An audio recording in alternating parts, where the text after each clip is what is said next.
주보에 나와 있는 그 겨자씨 글 가운데 소통이라는 제목이었는데요.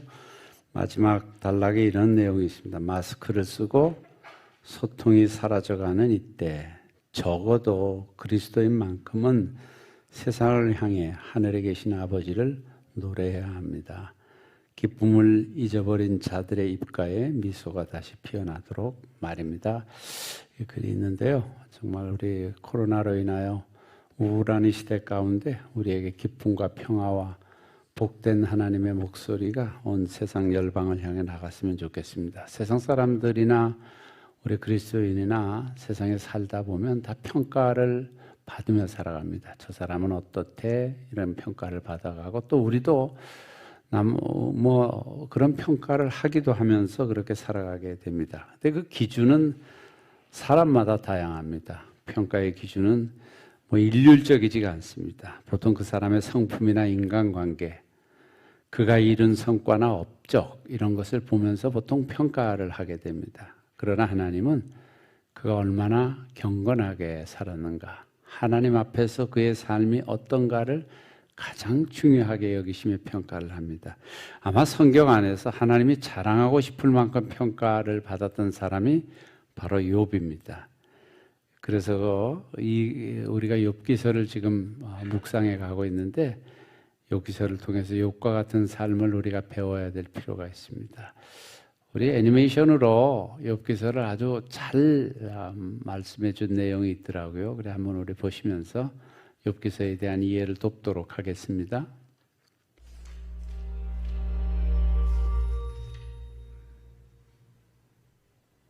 욥기, 성경에서 이 책은 많은 이유로 심오하고 매우 독특한 책입니다. 이야기의 배경은 이스라엘에서 멀리 떨어진 잘 알려지지 않은 땅 우스라는 곳입니다. 주인공인 욥은 이스라엘 사람도 아니고 저자는 익명이며 고대 역사에서 어느 시기의 이야기인지 정확한 설명도 없죠. 그런데 이 모든 게 의도적으로 보이는데요. 저자는 우리가 역사적인 배경에 관심을 두기보다는 단순히 욥의 이야기와 그가 경험한 고난이 제기하는 질문들에 집중하기를 원하는 것 같습니다. 욥기는 매우 분명한 문학적 구조로 되어 있는데요. 짧은 이야기로 되어 있는 머릿말로 시작하고 맺은 말로 끝을 맺습니다. 그리고 책의 중심 부분은 히브리시로 밀도 있게 구성되어 있는데 욥과 그의 친구들이라고 불리는 자들이 나누는 대화를 보여줍니다. 그런 다음 이들의 대화는 하나님께서 욥에게 주시는 일련의 시적인 연설로 마무리됩니다. 자, 그럼 더 자세히 들여다봅시다. 머릿말은 우리에게 욥을 소개하면서 그를 흠이 없고 정직하며 하나님을 경외하는 자라고 설명합니다. 진짜 좋은 사람이라고 말이죠. 그런데 갑자기 장면이 하늘의 영역으로 이동하더니 하나님께서 천상의 존재들과 함께 회의를 열고 계시는 장면으로 바뀝니다. 이것은 구약에서 하나님께서 세상을 어떻게 다스리시는지 묘사하는 흔한 방법이죠. 천상의 존재 중에는 사탄이라는 자가 있는데 이는 히브리어로 고발자 또는 기소자라는 의미입니다. 마치 법정의 한 장면을 보는 것 같은데요. 하나님께서 욥을 참으로 의로운 자라고 하시자 이 고발자는 욥처럼 의로운 자에게 보상하시는 하나님의 정책에 이의를 제기합니다. 그가 말하길 욥이 하나님을 순종하는 유일한 이유는 그에게 번성하도록 복을 주셨기 때문입니다. 욥에게 고난을 줘서 그가 정말 얼마나 의로운지 시험해 보시죠. 그러자 하나님은 사탄이 욥에게 고통을 가하는 것을 허락하십니다. 바로 이 지점에서 독자인 우리 대부분은 뭐라고? 왜 하나님이 그러신 걸까? 라고 질문한 뒤 이 책이 하나님께서 선한 사람들에게 고난을 허락하시는 이유에 대한 답을 줄 걸로 추측하게 되는데요. 그러나 계속 읽다 보면 그에 대한 답을 주지 않는다는 걸 알게 됩니다. 이 책의 어디에도 그 질문에 대한 답은 없죠. 머릿말은 이 책이 알아내려고 하는 진짜 질문을 제시하고 있습니다. 그건 바로 하나님의 공의와 하나님께서 우주를 엄격한 공의의 원칙에 따라 다스리신지에 대한 질문인데요.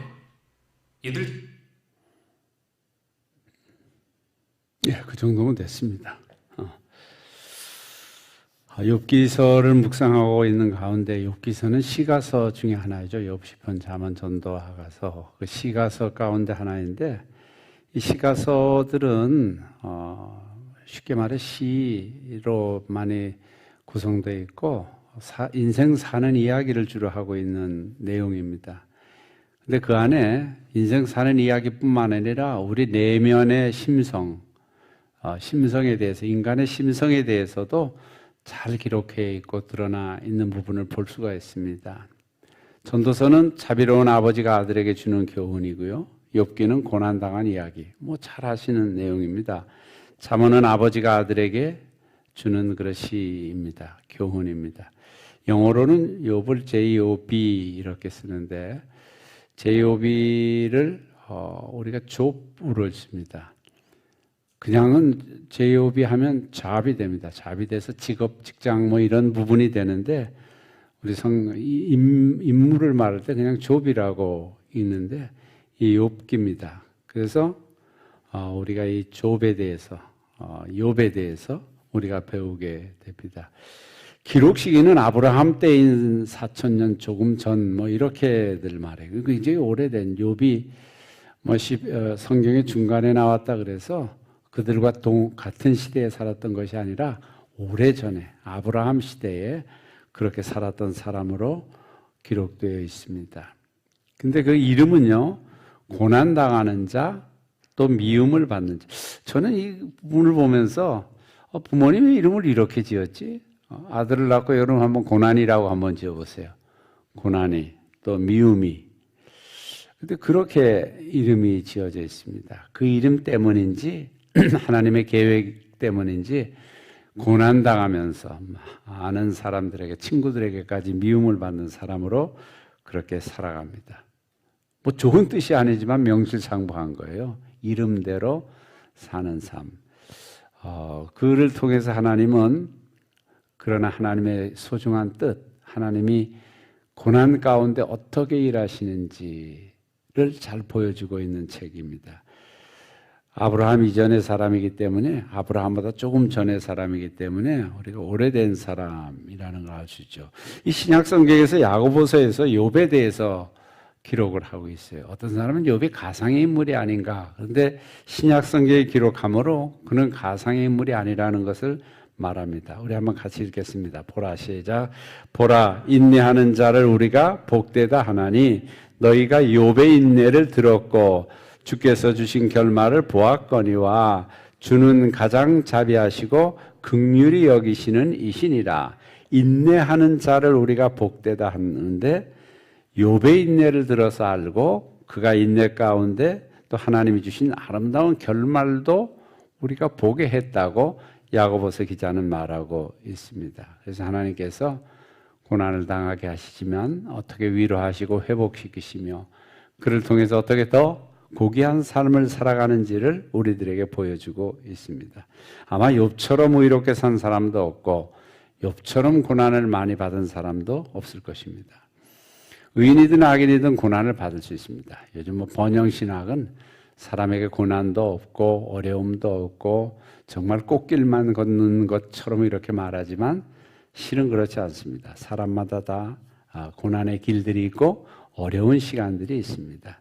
번영신학의 그 잘못된 논리에 우리가 미혹되거나 빠지면 안 됩니다. 그래서 이 배경은요, 아까 잘 여러분들이 들으셨을 거예요. 우스 땅이라는 곳에 아라비아 사막에 우스라는 지역이 있는데 그 지역이 어딘지는 잘 모르지만 아마 요단 동편 쪽에 있는, 그래 어떤 사람은 그 남쪽에 있는 그 지역이라고도 말합니다. 그래서 그렇게 말합니다만 뭐 정확한 것을 모르는 것은 아까도 말했습니다만 우리가 좀 더 욥 자체와 그가 당한 시험 속에서 어떻게 승리해 나가는가 하는 것을 배우도록 하기 위해서 그의 배경 설명은 잘 하지 않고 있습니다. 그는 매우 경건한 사람이었습니다. 그래서 천상회의에 아까 사탄이 나왔는데요.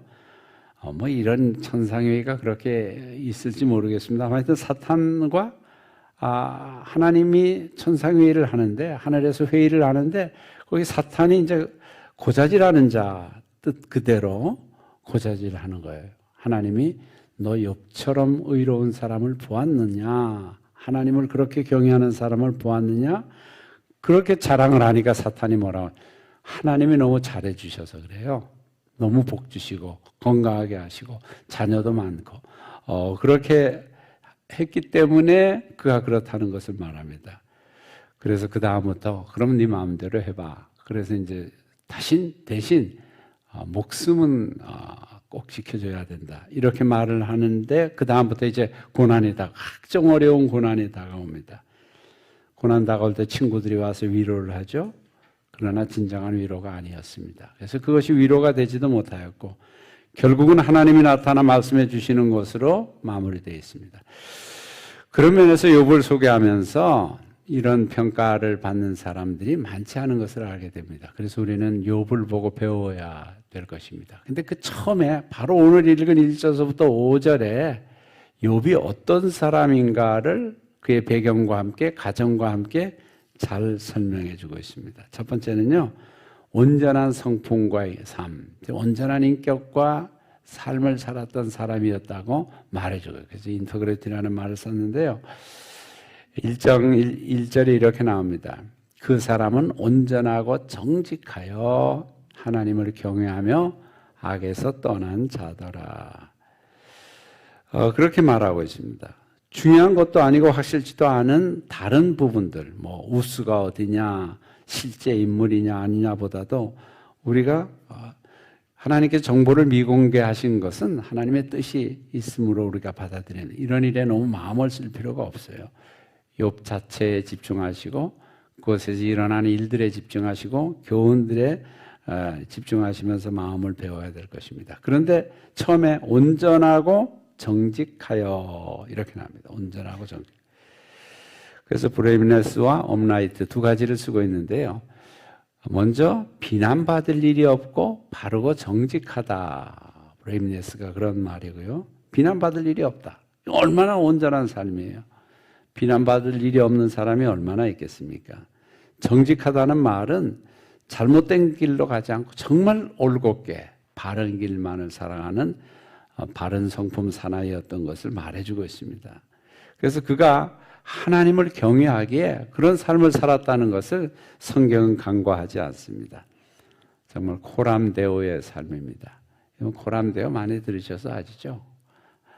우리 종교개혁자들이 루터나 칼빈이 늘 우리 성도들에게 그리고 그의 책에서 말하고 있는 하나님의 면전에서 신전의식, 하나님 앞에서 살아가는, 사람 앞에서야 뭐 감출 수도 있고 좀 가식적으로 살아갈 수도 있지만 중심을 보시는 하나님 앞에서 살아가라는 거예요. 그래서 코람데오, 따릅시다. 코람데오, 뭐 많이 아시는 내용이니까. 그래서 어떤 사람들은 뭐 아예 자기의 정말 모토처럼 코람데오를 쓰고 있는 사람도 많습니다. 그래서 코람데오, 하나님 앞에서 살아갔던 욥, 그는 늘 신전의식, 나는 하나님 앞에서 사는, 그렇기 때문에 그렇게 아름다운 삶을, 온전한 신앙인격과 행실을 가지고 살아갈 수가 있었던 것을 말해주고 있습니다. 바울도 빌립보 교인들에게 이 신전의식에 대해서, 코람데오에 대해서 말해주고 있습니다. 빌립보서 2장 12절에 보면 그러므로 나의 사랑하는 형제들아, 너희가 나 있을 때뿐만 아니라, 나 있을 때만 잘하는 게 아니라 더욱 지금 나 없을 때에도 항상 복종하여 두렵고 떨림으로 너희 구원을 이루라, 이렇게 말하고 있습니다. 나 있을 때만 잘하지 말고, 눈앞에서만 잘하지 말고, 없을 때에도 항상 두렵고 떨림으로 구원을 이루라.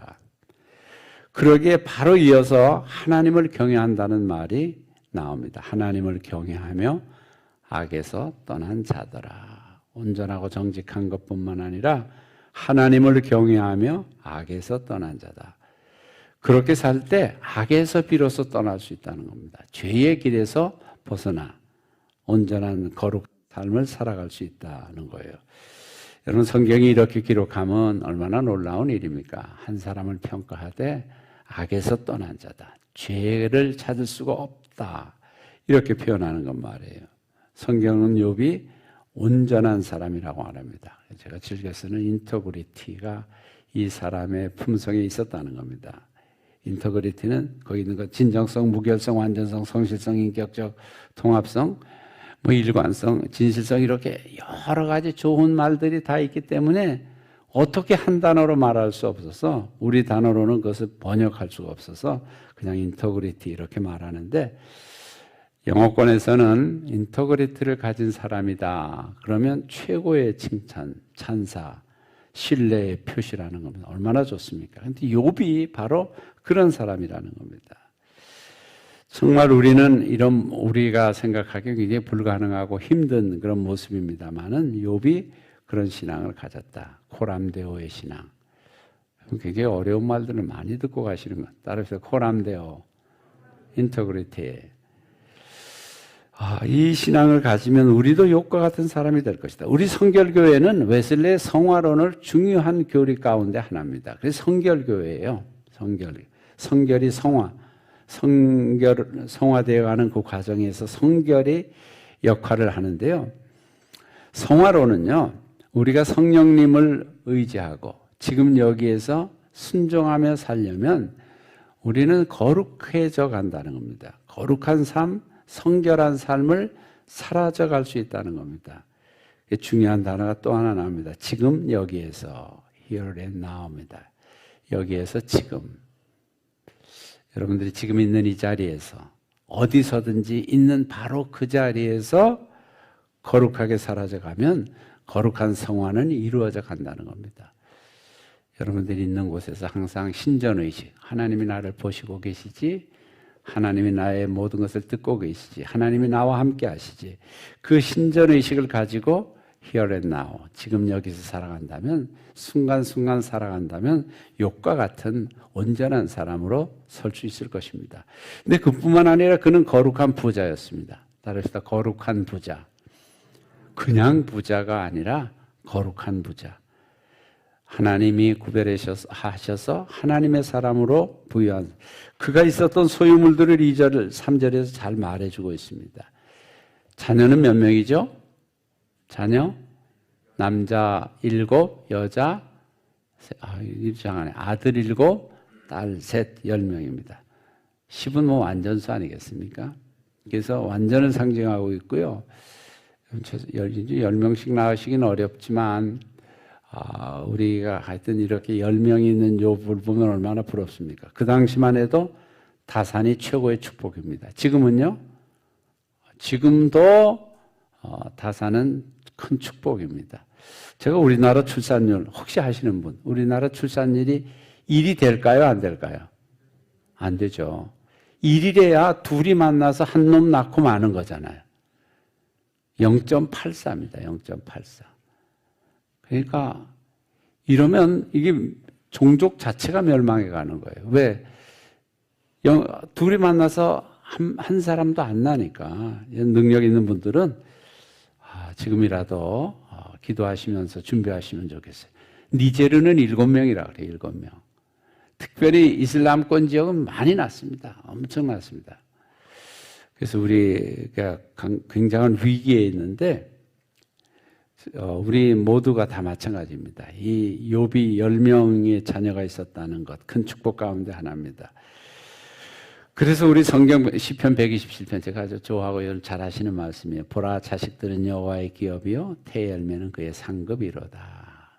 젊은 자의 자식은 장사의 수중의 화살 같으니 하면서 전통의 화살이 가득해야 전쟁터에 나가서 필요할 때마다 화살을 꺼내 쏘듯이 자녀가 그냥 많아야 좋다는 겁니다. 이제 전혀 가능이 없는 분들이 어쩔 수 없지만 아직 결혼하지 아니한 청년들이나 막 결혼한 사람들이나 주의 깊게 들으시고 하나님께서 주신 축복의 은혜 누리시기를 간절히 바랍니다.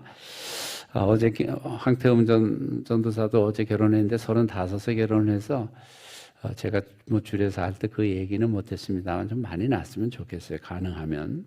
하나님께서 그렇게 온전히 사는 욥을 축복해 주셔서 그의 소유에 대해서 성경이 기록하고 있습니다. 양이 몇 마리?